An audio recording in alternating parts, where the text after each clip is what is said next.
Eh bien, salut à tous, ici Adrien D. Aujourd'hui, on est le dimanche 27 octobre 2019. J'enregistre cette vidéo une journée avant sa publication.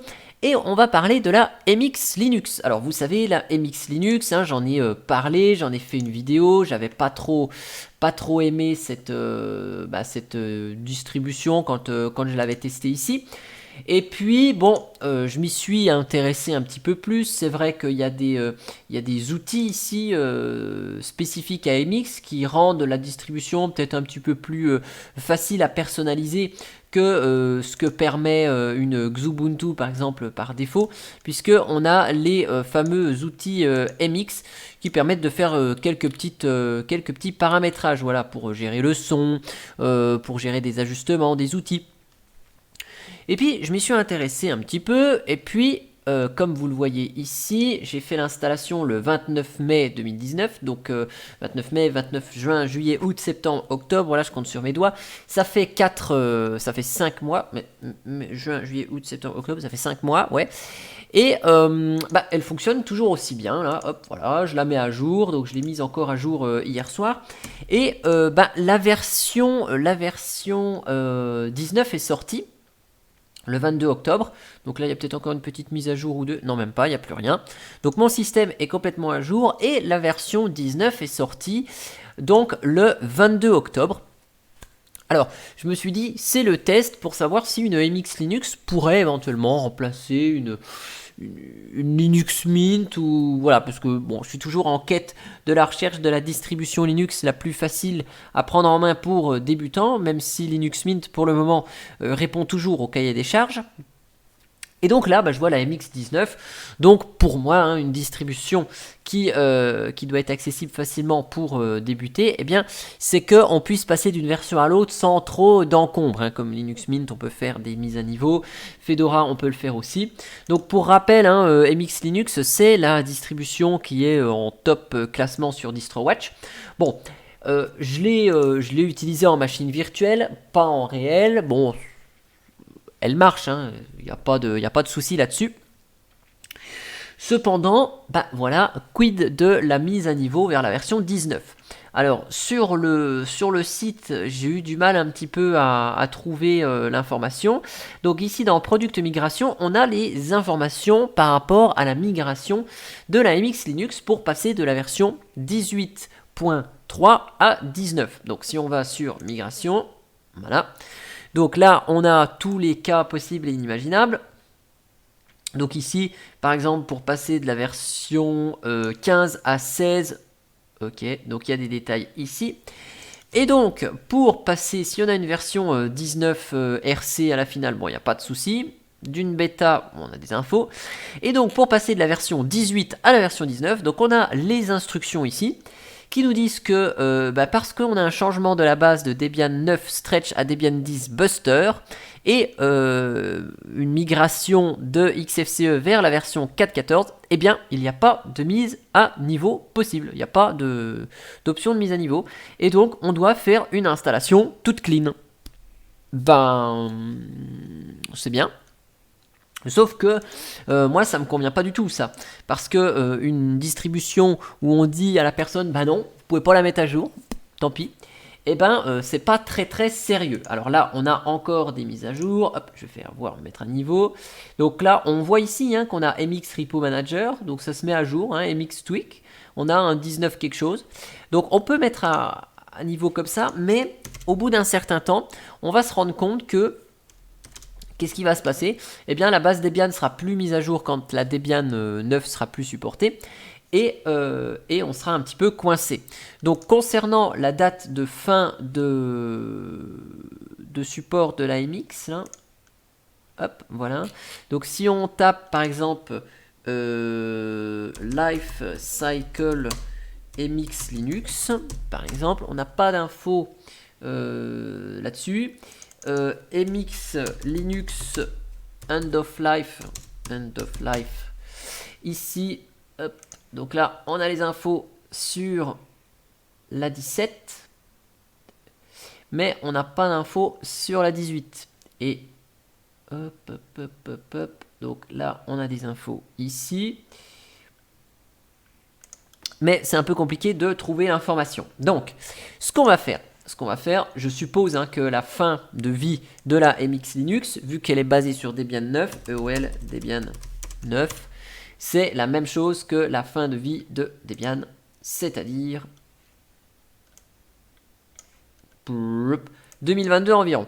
Donc, on n'a pas non plus le feu aux fesses, mais on va regarder ensemble si on peut quand même passer de cette version 18.3 à la version 19 par un petit bricolage que bien sûr je ne conseillerais pas, il en va de soi. Donc ce qu'on va faire ici sur notre magnifique MX, donc ce que je vais juste faire avant par contre, je vais faire un petit snapshot, voilà, avant mage, hop, take snapshot, avant mage, que je puisse quand même restaurer ma machine virtuelle si jamais ça merdouille. Ok, donc on va dans ETC, APT, et là-dedans, on va éditer le fichier source list, qui n'existe pas, donc c'est dans source.list.d, j'imagine. Voilà, sudo vi debian.list.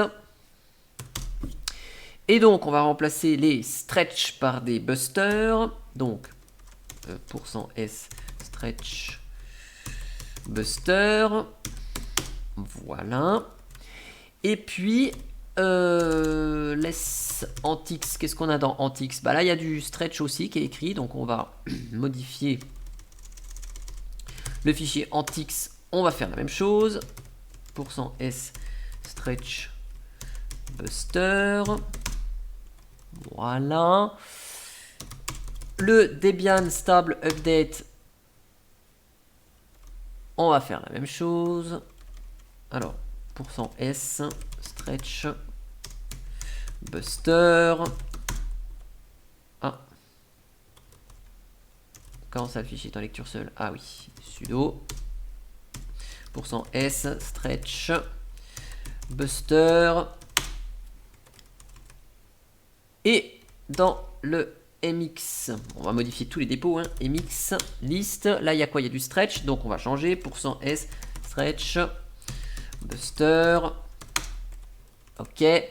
Et dans various.list, je sais pas ce qu'on a. D'accord. On a juste le dépôt VirtualBox. Bon, il est commenté, j'utilise pas, mais je vais modifier des fois que je garde cette machine virtuelle sur le temps. Ensuite, on va faire un petit sudo apt update. On l'a fait à la mode Debian. On l'a fait, en fait, cette mise à niveau à la mode Debian. C'est-à-dire que Debian, on fait ça comme ça, et voilà. Donc là, on a des petits soucis de clés, évidemment, puisqu'il va falloir importer les clés GPG. Donc là, on est un peu embêté. Full upgrade. Alors, je ne sais pas comment on fait pour importer les clés, mais peut-être qu'avec le full upgrade, ça va résoudre le souci. Donc, on tente la mise à niveau en mode gros bourrin. Ce qu'on va juste faire avant, c'est désactiver l'écran de veille.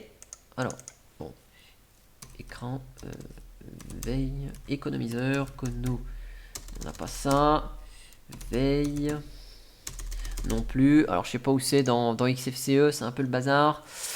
Hop, hop, hop, hop, hop, écran de veille. Veille, il n'y a pas. Économiseur d'écran, écran. Alors, affichage, bureau.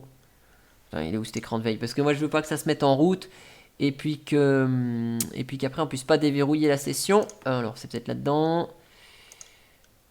Mise en veille du système. Jamais. Écran. Écran vide après. Mettre en veille après. Donc, jamais. Voilà. Jamais. Ok. Donc là, je vais laisser la mise à jour se dérouler. Donc là, on voit qu'il y a du buster partout. On va voir ce que ça donne avec la MX Linux en version buster. On va voir si ça passe en version 19. Sachant que ici, si on fait un petit lsb release-a, on est bien à la version 18.3. Donc on va voir ça une fois que la mise à jour sera téléchargée et installée pour voir si ça marche ou pas. Donc je vous donne rendez-vous dans quelques minutes. J'accélère la vidéo comme d'habitude.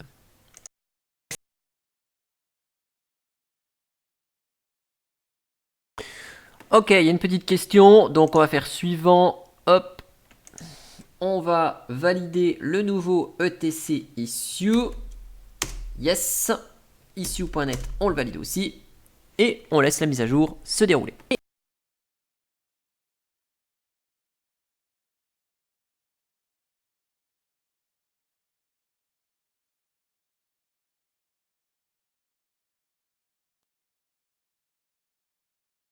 Bon, donc là, on a affaire à une petite erreur qui va bien. Alors, ce qu'on va faire, on va relancer quand même la mise à niveau. Et donc là, ça marche pas bien du tout. Donc, on va faire un apt-fix broken install. Donc, on tient juste à signaler un petit truc. C'est que pendant la mise à niveau, je sais pas si vous avez remarqué, mais il y a eu plusieurs fois la question qui a été posée là avec le yes et avec la fenêtre graphique. Donc j'ai répondu oui à chaque fois. Donc sachant que l'AMX Linux a quand même une base Debian 9 et là on la passe en Debian 10.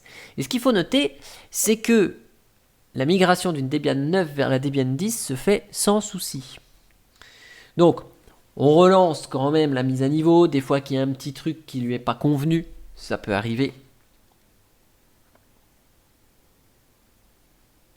Je réaccélère le processus, parce que là c'est long. Et je vous donne rendez-vous à la fin de cette deuxième migration pour voir si ça a marché ou pas. Ok, donc là on a une petite information. On va garder la version de Samba qui est installée. Comme si on mettait à niveau une Debian, je garde ce fichier de config. Donc là on a même vu se télécharger le pilote Broadcom. Ça veut dire que si on a une carte Wi-Fi Broadcom, ça semble être mieux supporté que sur une Debian normale, sur laquelle il faut aller bidouiller les dépôts non-free.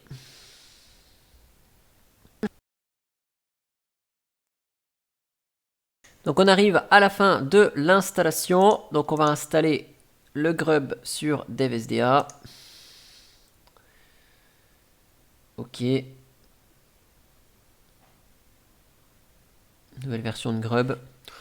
Il demande à la réinstaller. Donc on la réinstalle, on se laisse guider et il reste quelques petits pourcentages. Et on va procéder au redémarrage parce que ça semble bien fonctionner, le fait d'avoir relancé une deuxième fois cette commande. Donc pour être sûr, je vais relancer le apt full upgrade pour vérifier que tout est bon quand même.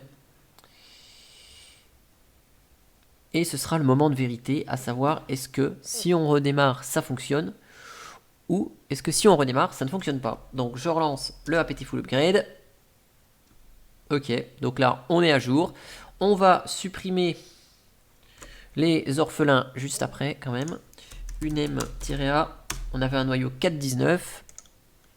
On va voir s'il y a des nouveautés, mais je ne pense pas. Donc, ah oui, on peut pas redémarrer. J'aurais dû laisser la console ouverte pour faire le reboot. Sudo reboot.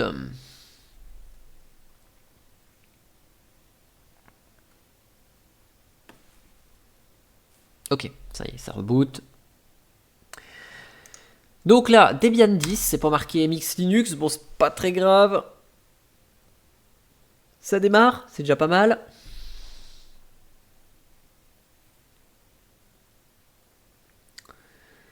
On arrive sur l'écran de connexion LightDM.